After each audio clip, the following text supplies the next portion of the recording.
Right. Good morning. Thanks, first of all, for the invitation to speak here today.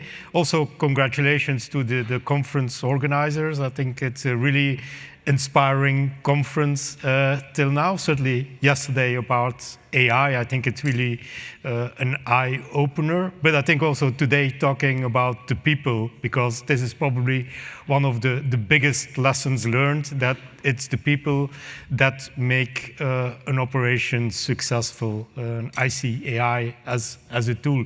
So that's probably the biggest learning that I can share with all of you. So I'll talk a little bit about, how we scaled out our commercial manufacturing and supply, what have been the challenges, and basically what have been kind of the strategies that we have used to tackle these challenges. But first of all, a little word about, who is Legend Biotech. So as Legend, we're almost the largest standalone cell therapy company. I think we were founded 2017, so around 8 years ago.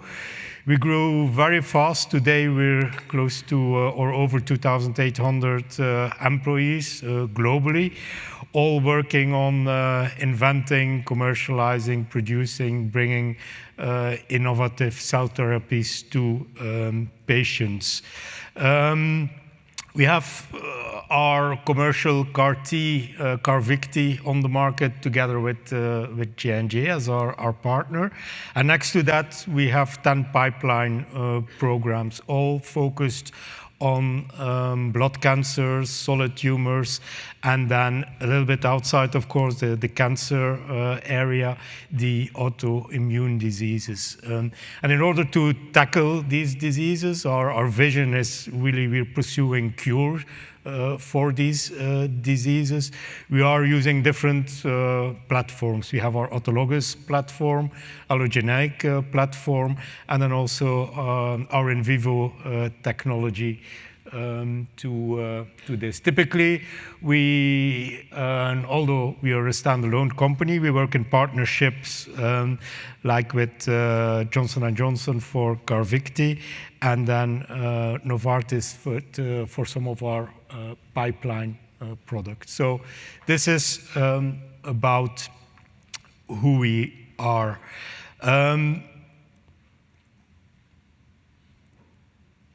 What really drives us, and I think what is in the center of our learning, the learning of launching an autologous CAR-T therapy, is that we really put every patient in the center. This is really what drives our organization. So here you see Tony, one of the patients suffering from multiple myeloma. Typically, multiple myeloma, it's incurable disease.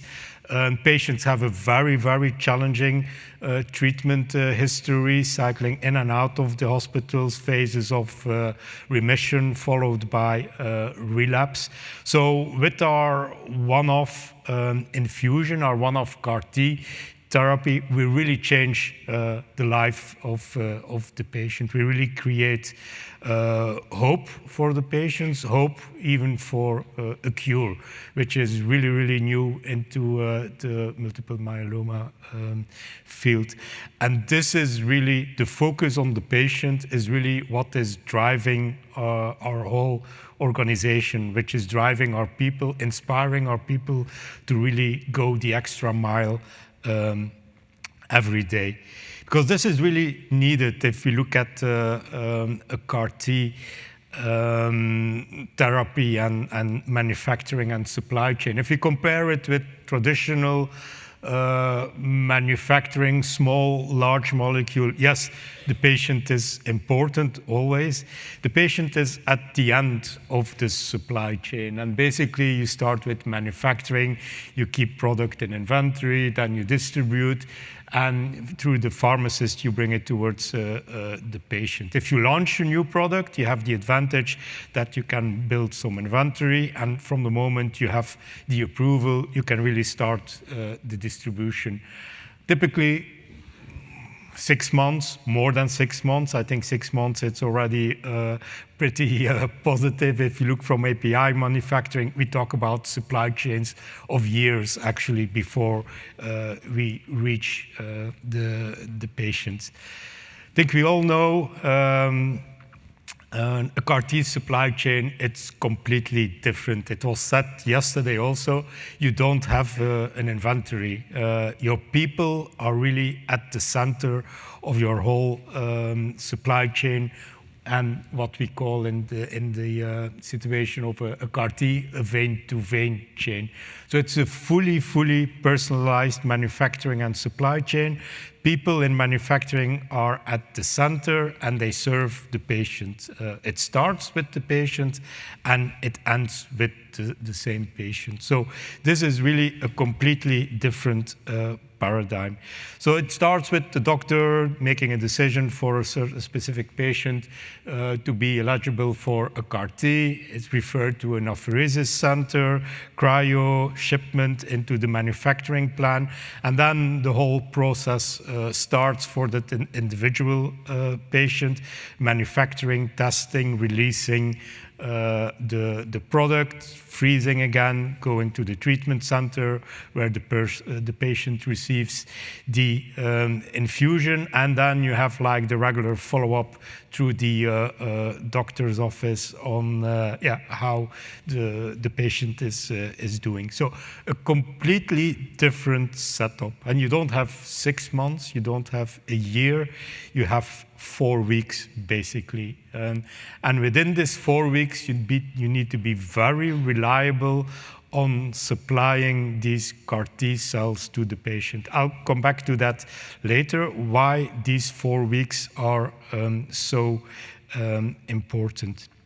Throughout the chain, of course, you need the people to be fully aligned and the systems to make sure you maintain chain of identity and custody. But most important in this chain, it's about the people, because unexpected things happen during this process, and you really need the people to act immediately, act in the right way as teams to come to the right decisions for the patient. So it really comes with very specific challenges.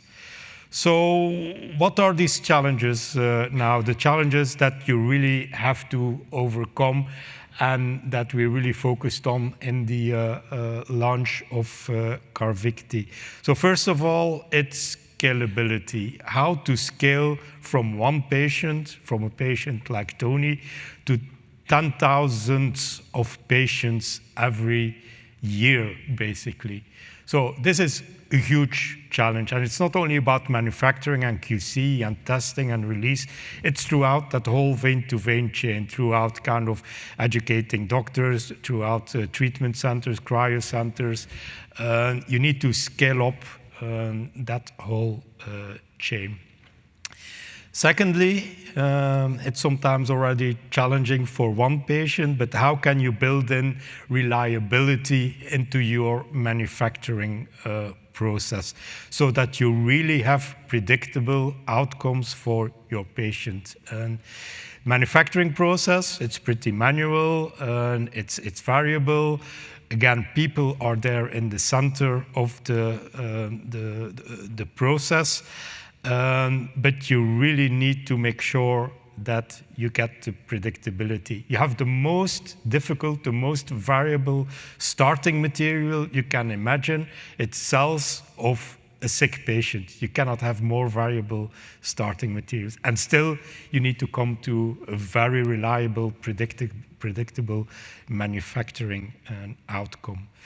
Thirdly, it's consistency, and then it comes back to consistency in delivery to the patient. So typically, a multiple myeloma patient, or before receiving a CAR-T treatment, the patient receives a bridging therapy, a bridging protocol with typically takes like around 1 month. So you need to make sure that your CAR-T therapy, CARVYKTI in our situation, is delivered to the patient when that bridging therapy is done within the month.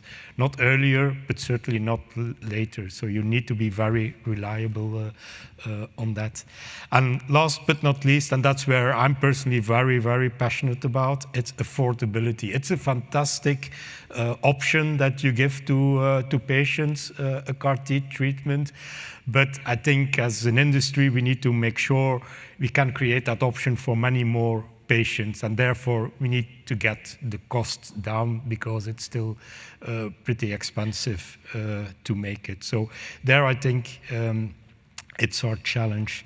So a lot of challenges to overcome. Then the question is, did we overcome this? And I don't want too much to talk about the sales and figures and financials and things like that. But still, yes, we were able to overcome it. We were not the first CAR-T product that was launched. I think we were one of the last. But if you look at here, this graph, we've set out kind of the quarterly growth of CARVYKTI, and you really see a very steep curve in taking up the growth. So by now, we have treated more than 9,000 patients, and actually, we are the leading CAR-T therapy on the market with CARVYKTI. Actually, this curve is closer to how you would launch a normal kind of small or large molecule product than a CAR-T product. So we have been able to kind of launch a CAR-T at a similar trajectory as kind of a traditional traditional treatment. So what were mainly the basic challenges? So first of all, it's about scaling up. So we have to build and expand a global manufacturing network. I call it a global regionalized manufacturing network because basically you need to be close enough to the patient to serve the patient in the required time. It's still complex manufacturing, so you cannot go completely decentralized because that would come with too high investment. So it's finding the right balance there. So the last 3 to 4 years, we have established like 4 manufacturing nodes, 3 internal sites, 2 brownfield, 1 greenfield, and we set up a partnership with Novartis as our CMO.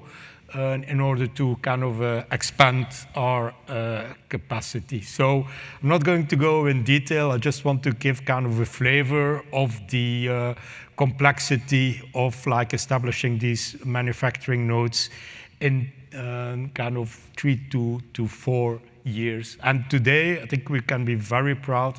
Every one of these nodes is commercially approved by EMA or FDA to produce for patients. I think the Tech Lane solution, the Tech Lane plant was our greenfield plant in Belgium, supplying the European market, and that went live actually commercially last week. So that was the last tick in the box. A little bit of an overview. Of course, the sites didn't come up online from one day to the other. We started at launch with our US site that we have been expanding. The site was designed, I think, for 4 starts a day. So we have been expanding. Then we've built the Obelisk site in Belgium. We brought Novartis online. As I said, now today we started commercial manufacturing in our Tech Lane facility, and actually this brings us to a capacity of 10,000 patients per year, so an annualized 10,000 per year capacity. So we've moved from capacity constraint into an unconstrained capacity situation. At the meantime, we are already expanding our Raritan site further. We'll get approval by the end of this year, and we're already expanding our brand new facility in the US, and that will in Europe, and that will bring us further towards a capacity of around 20,000 patients per year. So yes, infrastructure, it's important. It's not the most important. The most important is our people, because without our people, we would never be able to set up a network like that in such a short notice. So from the moment we have launched around 22, Legend was a couple of 100 people. Now actually, if you look in manufacturing and supply, we're over 2,000 people kind of daily focusing on bringing hope to patients. Our strategy, 3 levels. First of all, attract. How do you attract the right people, the right talent to make a success out of this launch? Certainly in a situation where there's not too much expertise on the market. You really want to attract also people with the right passion, people that have the passion to make a success out of this. Then it's investing in training, making sure that your people are ready to handle these cells. And you should not underestimate the pressure that comes with you give kind of the cells of a patient to somebody, and they have the responsibility to make a success out of that manufacturing process, really changing the life of that patient. And once you've built that capacity, you need to retain, of course, the people. You don't want them to leave. So this is kind of the 3 pillars of our strategy. We're building critical capabilities, of course, in the cell processing. It's different than any other process. It's pretty manual. Aseptic processing and BSCs and things like that. You really need people that are state of the art in doing that process. Quality, ATMPs, you need to have a little bit of a different approach when you look at quality for CAR-T. It's not like the traditional. The most important is, of course, to maintain quality compliance, and to make sure that at the end of the day, the product reaches the patient and the patient gets the benefit for your product. Really critical is the MSNT capabilities. This is really essential to understand what happens in the manufacturing process and to also continuously improve manufacturing. Then it's about digitization and data analytics. And the reason why it's so important is because there's a lot of improvements to do in your manufacturing process. You generate massive amounts of data.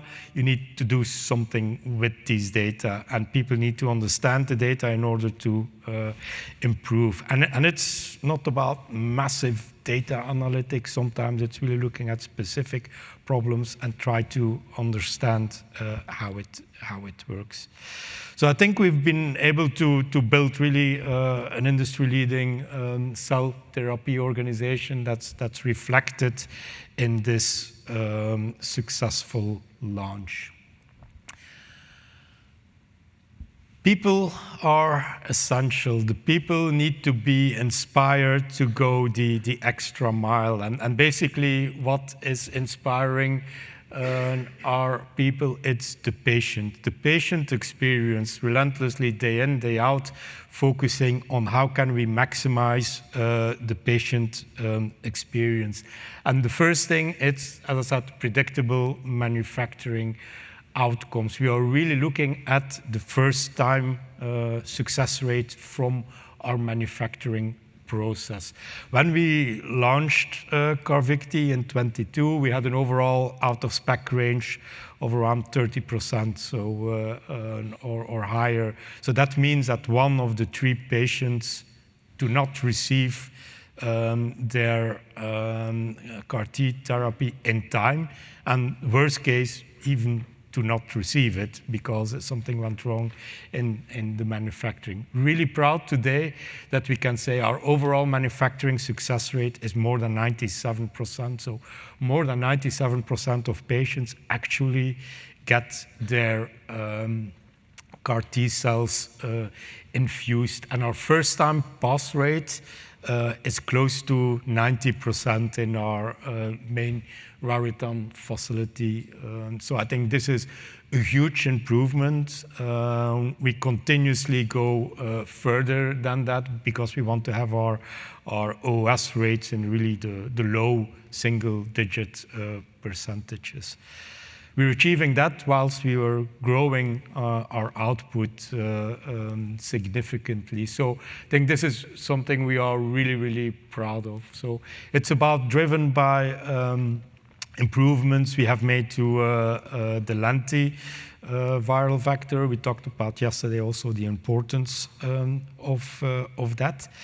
We are also looking at expanding release specifications there where clinically this makes sense to do it. But it's also about continuously improving the manufacturing and the QC methods, continuously looking how can we make them more robust, more reliable. And then it's about, last but not least, making sure that our people are really excellent in execution. So operational and manufacturing excellence are really the drivers there. Next to the manufacturing success rate, the patient experience is driven by the reliable delivery of the CAR T cells to the patient. So if we look typically, as I said, it's really important patients get like a bridging therapy before receiving the CAR T cells, and that bridging therapy takes around like one month. So it's really important to deliver the CAR T cells reliably within that 1 month. If you look last year, our turnaround time was 32 days, so we were not hitting that 1 month. This year, we reliably hitting like the 28 days. A lot of people talk about turnaround time, medium turnaround time. We are not focused on the median. We are within 1 month. What we are focused on is to get all our patients like delivered within the month. So we are more focusing on taking out the variation so we can become reliable in timely delivery to the patient. Then in the, is it 28 or 26 days, this is not so essential. It's really the reliability that we are focusing on. We call that our P90. So instead of turnaround time, we focus on an RP90. What are the strategies to drive that? First of all, it's increasing our golden batches without any deviation, because these flow through without any delay and they get immediately tested and released and delivered to the patients. Unfortunately, we see deviations happening. And then it's about improving the investigations process. I think initially the process took like 30, 40 days even to do an investigation and closing the investigation. We brought it back now to 14 days. So we can, when there is an issue, we close the investigation within a period of 14 days. So we are sure that before we release the product, everything is okay for the patient. So that has been a really, really key enabler to get us towards like below 1 month.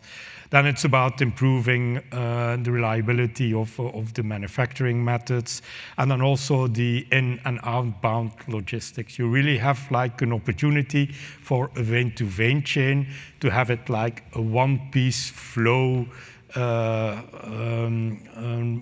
chain going end to end. So you really need to align how your AIF material is flowing in and cryopreserved. So you want to avoid building up any queues there. So you really have to have a smooth flow throughout the whole vein-to-vein chain back towards the patient. So you need to align in and outbound logistics and processes there. So that has been kind of, together with manufacturing success rate, the turnaround time, reliability of delivery to the patients. These have been kind of the main enablers for that patient experience. Personally, really passionate about affordability. When we launched in 22, we were at a certain cost which was not sustainable. Today, we brought it to a cost per batch which is more or less 50% of what it was at the moment we have launched it. And yeah, we're not happy with that yet. We want to go further because reducing the costs will make it product more affordable to the patients. And honestly, also, I think as a company, you need to become profitable in order to invest in the further pipeline of your in your research. So at Legend, we predict as a company will be profitable next year, and specifically on CARVYKTI, we are profitable at this point, but of course also we need to fund the pipeline, and that's really, really important that we can keep on progressing on the pipeline.